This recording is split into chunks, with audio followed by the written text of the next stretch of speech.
मेरा नाम शिवानी है, घर की बड़ी बेटी।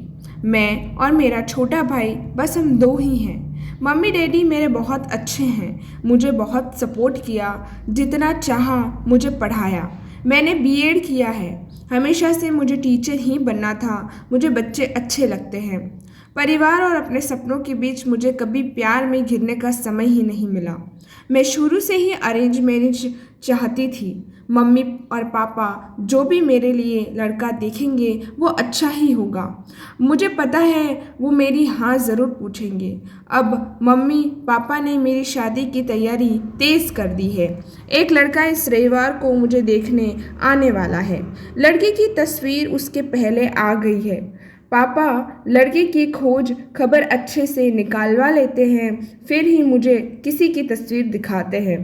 अब आज रविवार भी आ गया। मुझे लगा शायद वो भी रिजेक्ट हो गया होगा, इसीलिए अभी तक मुझे लड़का दिखाया नहीं गया है। मैं सोकर उठी तो मम्मी मेरे कमरे में आई और बोली, बेटा लड़के वाले आने वाले हैं, तू तैयार हो जा। बहुत ही शॉर्ट नोटिस में मुझे तैयार होने को बोला। लड़के वाले आ गए। मैं अभी भी किचन में हूँ, नाश्ते और चाय की प्लेट जमा रही हूँ। बाहर से मुझे बात करने की आवाज़ें सुनाई रही हैं और कुछ ही मिनट के बाद मम्मी की आवाज़ आई। मैं बाहर ट्रे लेकर आई। ट्रे रख कर मैंने सबसे पहले उसकी मम्मी और पापा को नमस्ते किया। फिर मैंने उसकी तरफ देखा। सच बोलूं लड़का बहुत स्मार्ट था। सिंपल शर्ट और जीन्स में आया था। चेहरे पर एक मासूमियत थी। मैंने तो मन में हाँ कर दी थी, पर मेरी हाँ से क्या होता है, उसे भी मैं पसंद आनी चाहिए। फिर घर वालों ने बोला कि बेटा अकेले में कुछ बात करनी हो तो कर लो। उसने मना किया, पर फिर भी घर वालों ने हमें अकेले कमरे में भेज दिया। चुप रहा वो। मुझे लगा मैं उसे पसंद नहीं हूँ, इसलिए बात नहीं कर रहा। फिर मैंने ही चुप्पी तोड़ दी। पूछा, आप क्या करते हैं? बोला, मेरा नाम तो आपको पता होगा नहीं होगा भी तो मैं बता देता हूँ, मेरा नाम है मयूर। बिजनेस है, प्रॉपर्टी का, अपने बारे में फिर बताने लगा। कुछ देर हमारी बात हुई। फिर हम बाहर से मम्मी की आवाज़ आ गई। बड़ों में बात हुई और रिश्ता तय हो गया। उसके घरवाले जल्द ही शादी करना चाहते थे। पिताजी ने अपनी खोज कर ली थी, इसलिए शादी 1 महीने बाद ही तय हो गई। इस दौरान मैंने मयूर का नंबर लेकर उससे बात करना चाही। मुझे लगा कि वो थोड़ा शर्मिला है, इसलिए मैंने ही पहल की।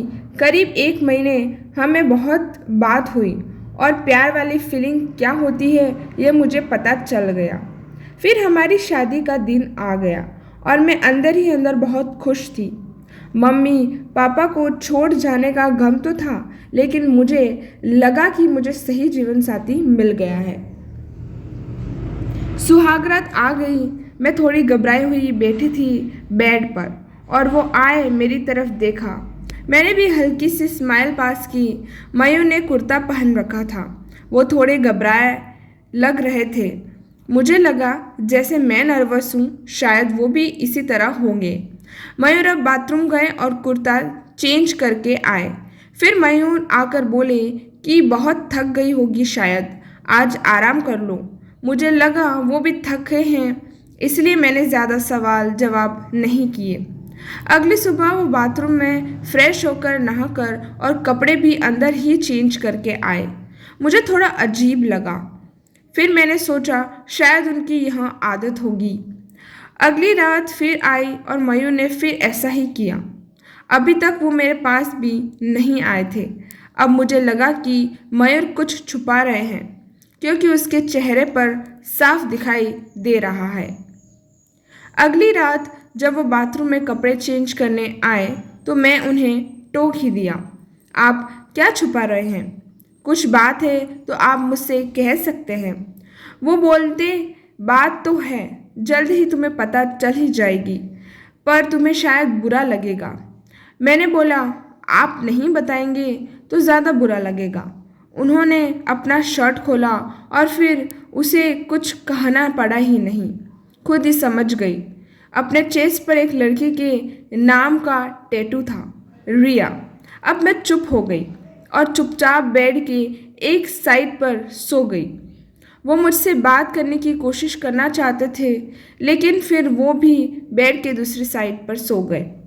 अगले दिन मेरा मुंह उतरा हुआ था। मुझे इस बात का ज़्यादा दुख था कि उसने मुझसे यह बात छिपाई। हाँ, हमें कम समय मिला, लेकिन फिर भी इतना समय था कि वो मुझे बता सकते थे। अगली रात वो फिर कमरे में आए। उसके आने से पहले ही मैं बेड के साइड पर सो चुकी थी। उन्होंने मुझे मेरी बाह पर हाथ लगाया और बोला, तुम चाहो तो हम बात कर सकते हैं। मैंने बोला, अब क्या बताओगे? वो बोले कि मैं उस लड़की से प्यार करता था, लेकिन रिया को हमेशा से विदेश में शिफ्ट होना था, इसलिए जब उसे मौका मिलता तो वो चली गई। मैंने पूछा, वो तुम्हें छोड़कर किसी और के साथ चली गई?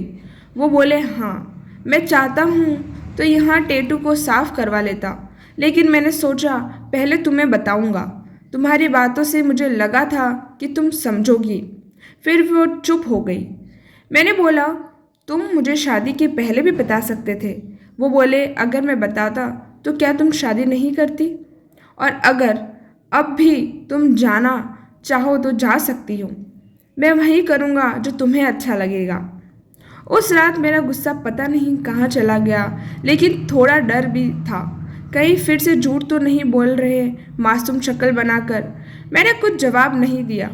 लगभग 3 महीने तक हमारी बात नहीं हुई। मैं भी अपने पापा की तरह उनकी परीक्षा ले रही थी। फिर एक रात मैंने उससे पूछा, उस लड़की से ज़्यादा प्यार करोगे या फिर मुझे? वो बोले, वो तो उसी रात हो गया था जब तुमने सच सुनने के बाद मुझे माफ़ कर दिया था। मैंने बोला, मैंने कब बोला कि मैंने माफ़ कर दिया था? वो बोले, तो अब बोल दो। उनकी मासूम शक्ल ने मुझे उनसे गले लगने पर मजबूर कर ही दिया। मुझे सच में अच्छा पति मिला है। आखिर अच्छे लोगों के साथ अच्छा होता है, तभी इनको रिया नहीं मिली। सो गाइज, आज की कहानी यहीं ख़त्म होती है। आपको कहानी कैसी लगी ये ज़रूर कमेंट सेक्शन में बताइएगा, और प्लीज़ एक लाइक शेयर सब्सक्राइब ज़रूर करें। अपने फ्रेंड्स के साथ ये स्टोरी ज़रूर शेयर करें, और प्लीज़ सपोर्ट करिए, सब्सक्राइब करिए। Thank you.